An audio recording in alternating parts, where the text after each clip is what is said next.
Hello everyone! Welcome to our class orientation for the first semester of academic year 2021 to 2022. Yes, and of course our subject is ED 1 or Elementary Education 1. It is the first major subject for you first year BEd students. And you know what? This ED 1 or Elementary Education 1 will deal about teaching science in the primary grades, which focus on chemistry and biology. So we all know that chemistry it is the study of matter and biology it is the study of life. You know what? In the primary grades, we will be dealing with these subjects. That is why it is what do we call this one essential for you to know what will be the strategies on what are the approaches wherein you could use that one in order to hook your students, or shall I say your pupils, most especially in the primary grades. And let me welcome you all, first year students. You know what? Imagine out of 800 applicants, 800 plus applicants of the Bachelor of Elementary Education, napil mo, diba? That is why let's be thankful that you were able to, or you are one step closer of achieving your dreams. And of course, I know some of you are curious as to who will be your teacher in this subject. That is why let me introduce myself. By the way, I am Mark John M. Martinez. You can just call me Sir Mark. And talking about my baccalaureate degree, I earned Bachelor of Elementary Education, and of course I graduated here in our institution, Agusan del Sur State College of Agriculture and Technology, which will soon to be the Agusan del Sur State University. And recently I earned my master's degree in Master of Arts in Elementary Education. And of course, again, you can just call me Sir Mark. And I know you keep on asking this question, what is ED 1? Of course, this is an orientation, so I will be answering this one. So ED 1, the course description of this subject. This course includes understanding of spiraling basic science concepts and application of science inquiry in chemistry and biology, and the use of teaching strategies in elementary science. Development of instructional materials and assessment.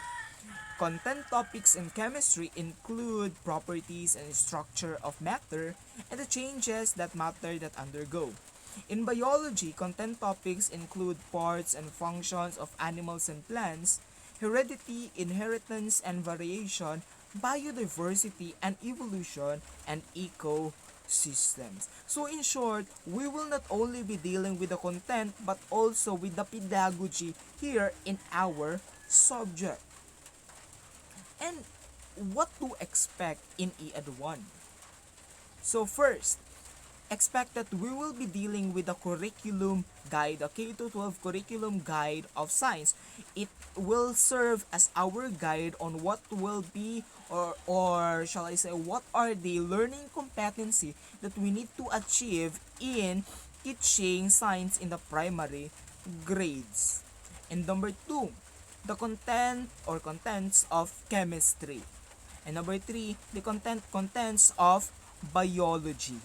Yes, and number four, of course, we will be dealing with science pedagogy. So, sir, what is pedagogy? Pedagogy, it is the art of teaching. Because as a teacher, we will not teach like this way. Okay, class, ingon ani ni siya. O, kasabot na, okay na. Okay. Dili, ingon ana.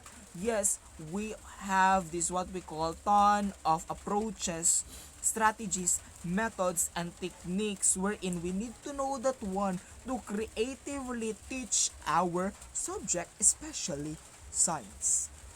And of course, you will also know what are the assessment strategies. So there are many forms of assessing the learning of our pupils. And we also have IMs making or instructional materials making. We also have lesson planning and of course virtual demonstration teaching. So those are the things that you will be expecting in our class. And talking about the grading system, so I guess you are already done with the grading system during the orientation of the BEd students, but balikan na to. So this will be the criteria as well as its equivalent percentage. So for your outputs, so it comprise 60%, but that 60% is subdivided into assessment tasks or performance tasks which comprise 40%. And of course, for your project, that is 20%. And for your term exams here in ASCAT, we have two exams, major exams. We have the midterm, we also have the final. So that comprise 40% with a total of 100%.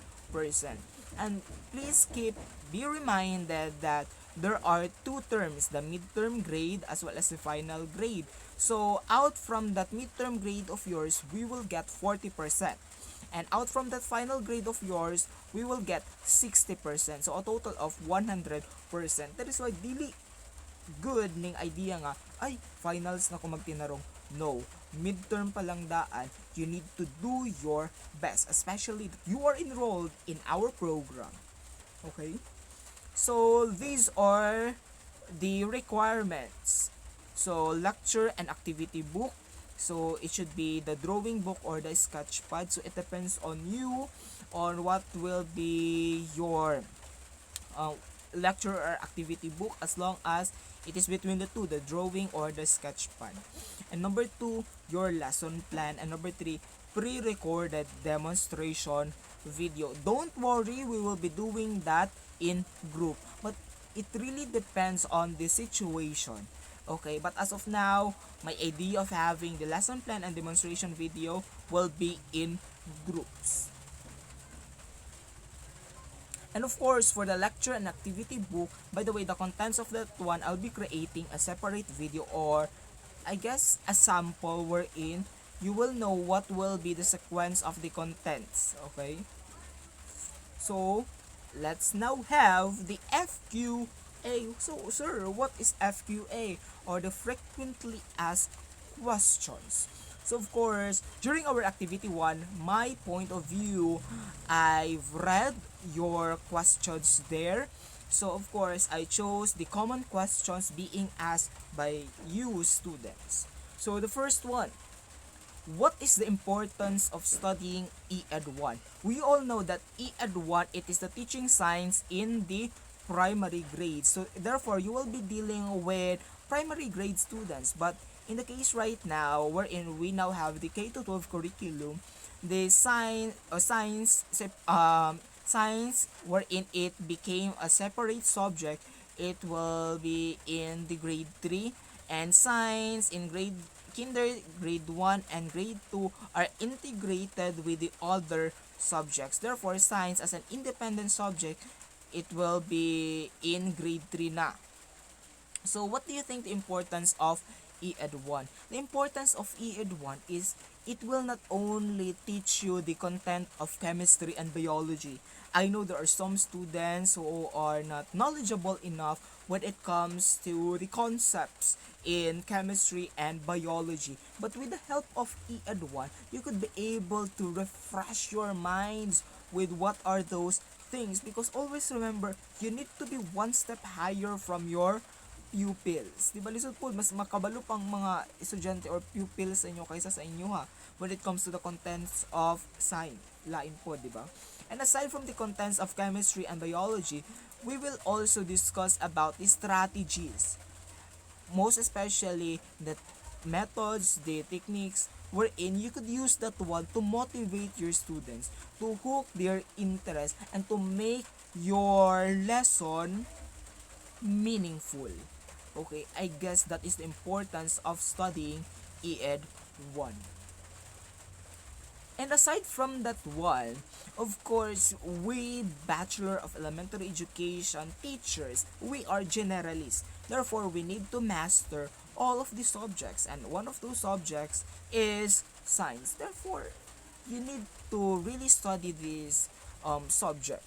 And aside from that one, we also have another question. Are you strict when it comes to deadlines? Honestly, with this flexible learning, I am not strict when it comes to deadlines, but I have a rubric or criteria that I will be following when it comes to giving off scores. And part of the criterion is the timeliness. Therefore, the more nga late ni may pasa, the more lesser points on that particular criterion nga imuhang makuha. Okay, again, I am not strict when it comes to deadlines, but I have a rubric that I will be following. Number 3, what are the students' attitudes that you don't like? So attitudes, so it means more than one. So first is dishonesty, liar, atikon. I really hate those students ng atikon. Yes, if you have, for example, you were not able to take the exam and you keep on using alibis nga di nakatuuhan at tik na kaayo. So therefore, would you think nga hatangan pa ta mo another chance? Of course not. 'Di ba? So all I need is here is honesty. And of course, aside from that one is kani siya um I guess in Bisaya it is pamati. Yes, pamati yung feeling. Yes, I really hate that students nga feeling wherein he or she knows na daw sa tanan. Where in fact you are just starting your first year here in ASCAT. So, though I guess yung dalawa lang, yung atikon o pamati. And next question, what is the best modality? So you know what? The best modality that you can choose is of course should based on your situation. Yes, but if you are asking me as a teacher, I prefer to use online because we are now living in of course virtual classrooms. That is why as a teacher we need to know how to use these different online platforms, how to submit using Google Form or as well as Google Classroom, how to make use of computer, cell phone, technology. Because if we keep on what to call this one, putting into our mind na, of course, I cannot use that one, di ko ano, mag-module na ako. Therefore, you will be stuck with the printed module. Remember, sooner or later, you will become future teachers. And of course, sa pagtudlo, dili lang ta mag-module-module ana. You need to also know how to communicate, how to deal with your pupils, and how to be able to make the teaching meaningful. And of course, what is B.Ed program? B.Ed program, the Bachelor of Elementary Education, it is a 4-year course wherein you will not only know the content but also how you are going to teach that content to your pupils. And you know what? The amazing part of the Bachelor of Elementary Education is we are generalists. Therefore, we need to master all of the subjects like for example science, social studies, mathematics, English, Filipino, and the like. So that's what makes B.Ed unique among the other subject. Like for example in BSEd, they will only focus on a particular subject. Like for example, BSEd Science, BSEd English, di ba? BSEd Math. Unlike us, B.Ed, we are generalists. That is why you need to be thankful that you are or you were able to enroll in this particular program. And talking about practicality, you know what, as compared to BSEd, mas maraming elementary schools. So therefore, once you graduate, once you pass the board exam, there are a lot of opportunities wherein makatrabaho dayon mo as a teacher. So, talking about impressions about Sir Mark. Yes, gibasa na ko inyong mga impressions and these are some of those posted impressions. So, isa-isa na to and I will be reacting with these impressions. So, what is your first impression with your instructor in ED 1? Sir Mark, be honest. Hindi na comment, guwapo. Guwapo dahil ko. Guwapo ko.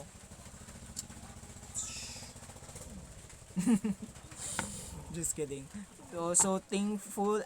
No, not I'm flattered with the comment of this student. You appreciate my, what do we call this one, handsomeness. So thank you so much. And next, so my first impression with my instructor in ED 1, he is a terror instructor. But I know he did that for us to challenge ourselves.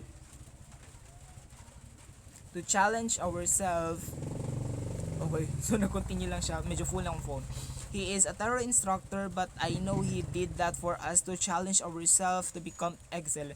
So honestly, I am not a terror instructor because when we talk about terror instructor, we're in dili na ka makasultian na sa iya, di ka ka-express imong kuan because authoritative siya. I am not an authoritative instructor, I am an authoritarian. Wherein I what do we call this one, open when it comes to the concerns of my students, and I would like to address the concerns. And of course, I will tell you I am a cool teacher.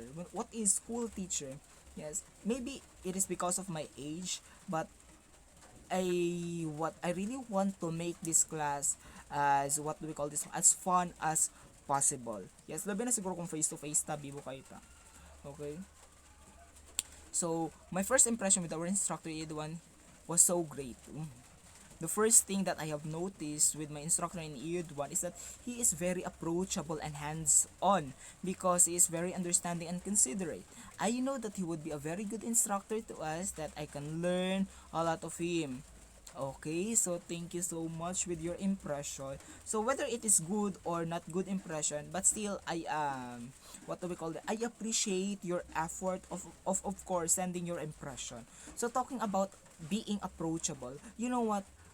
After I graduated and passed the licensure examination for teacher, and now I'm ready to teach in ASCAT, I told myself that I won't be that instructor who is snob or not approachable. I need to be, what do we call this one? Yung madaling lapitan ng mga estudyante. Yes, I am that kind of instructor because you know what? What matters most here is the student remembers you because you are good, not that the students will remember you because you did bad to them. Yes, that is one of my motto in life. And next, I thought of being his strict, some kind terror, unapproachable, distant person. This is quite opposite. It has two thoughts. First is negative, the next one is some sort of positive. But the point here is totally the opposite of me. Because you know what, I am an approachable teacher. I really put into my mind that I need to be approachable. And aside from that one, I am not terror, but of course I cannot tell you that I am not strict. I am strict when it comes to guiding you in your journey to become a teacher. And of course, distant person. At some point, I am distant person, but when it comes to my student, I am not a distant person. Next, I think that he is a strict or terror instructor. Bakit dagan comment nga strict or terror? Pero okay ra na. On my observation that I can see on his profile picture, I thought that he is enjoyable person and nice. Okay, so I guess the same thought lang ito kanina. And my first impression for my instructor is when at time I saw him or I saw his Facebook account. I stalked him at first because I want to know who is he or what kind of instructor he is. At time I stalk him and my first impression is sana lahat gwapo og type sa nawong. Sana lahat hamis og nawong, ha ha ha. That's my impression came from my mouth. Then at other press background, I'll get amazed with his background because he is so smart, etc. That's all, and I thank you. So I did not know this, that when you know the name of your instructor, for you to get to know him or her, you need to stalk him or her on Facebook. And I guess this particular person searched for my personal account, of course. So thank you for that. So talking about sana all ames, yes, there are also times that I get an acne. So di magid malaki nga bugason ta. Maybe that profile picture of mine is amis dito. Sure. Salamat. Thank you for appreciating. Okay. So next. So sir, can you be our brother in our subject even if we are just your student? Yes, of course, we can have that relationship. Maybe in our class, I will be or our relationship would be teacher or instructor and student. But outside our class, I could be your brother, your kuya, your oppa. And this impression really get me. Sir, I'm sorry. I thought you are one of our classmates until I saw your informations in Facebook and when you chatted in our GC. Okay, okay. So, I will take this one as a compliment. Maybe some of you would say that I am young. Yes, so reveal age na yan. So I am 23 years old. So maybe you see me as, maybe based on my profile picture, I may look like your classmate, but of course I am your instructor. So so those are the impressions, some of the impressions that I've read in your submitted activity 1. So some of your classmates asked me to give us some tips, most especially for you first year students. So tip number 1, you need to make schedules. Of course, always set yourself that only 8 to 5 lang mo mag-answer sa inyong mga activities. And you also need to set schedule. Uy, ansiran ko ni October 1 ko an i-ed 1 ra gid ako ang answeran. October 4 i-ed 2. So you need to make schedules. And of course, you need to also create checklist. For example, ba ko yung mga GC anitanan o for you to verify kung kompleto na ba ang imong subject o GC. And aside from that one, kompleto na ba imong na-submit nga assessment task. You need to make a or create a checklist or shall I say to-do list. Pwede na siya. Next, if you have questions, huwag mahihiyang magtanong. But also, please practice back reading. Basin natubag na dito nga pangutana din. Pangutano na po ni mo otro. Balik-balik na ta. Like for example, mangutana ang teacher. Okay, ay mag-istorya si teacher. Okay, class, kindly get 1/4. Mutubag sa estudyante. 1/4, ma'am. So, balik-balik, di ba? Next, number 4, be independent. Please, ayaw magsalig sa inyong classmates sa ilang mga ipang-send nga mga answers. I know na dyan mga yun ana nga mga strategy karon, but the question is, nakatuon ba ka? What is your main goal? Is it only to get a passing grade or to get a higher grade with learning? So, kana siya. And of course, you need to also reward yourself. So, pwede ka mag-Shopee, kung nakikwarta, or just treat yourself after ni mo maansera ng assessment task, or makahuman ka og isa ka particular gibuhat nimo sa usa ka subject. Of course, let's treat ourselves. So, reward ourselves. And of course, do your schoolwork from 8 to 5 p.m. So, gingon ko na ni ganina. Of course, you need to also have a me time pagkagabi, di ba? Wherein mag-chat-chat na mo sa inyong mga And of course, number 7, have a me time. Mo na niya akong sulti kaganina. So, personal time with yourself. And of course, number 8, do your best while you are still on your first year. Yes, once nga masugdan ni mga dagko ka grado, tuloy-tuloy na siya. Don't start your first year with gagmay grado. Dapat dagko gid mo grado and maning kamot gid mo because that will really influence your next year in our institution. So always remember this quotation from Benjamin Franklin: tell me and I forget, teach me and I remember, involve me and I learn. Once again, I am Mark Jan M. Martinez. You can just call me Sir Mark. And thank you so much. If you have questions, queries, you may comment here in the comment section or you may raise it in our group chat.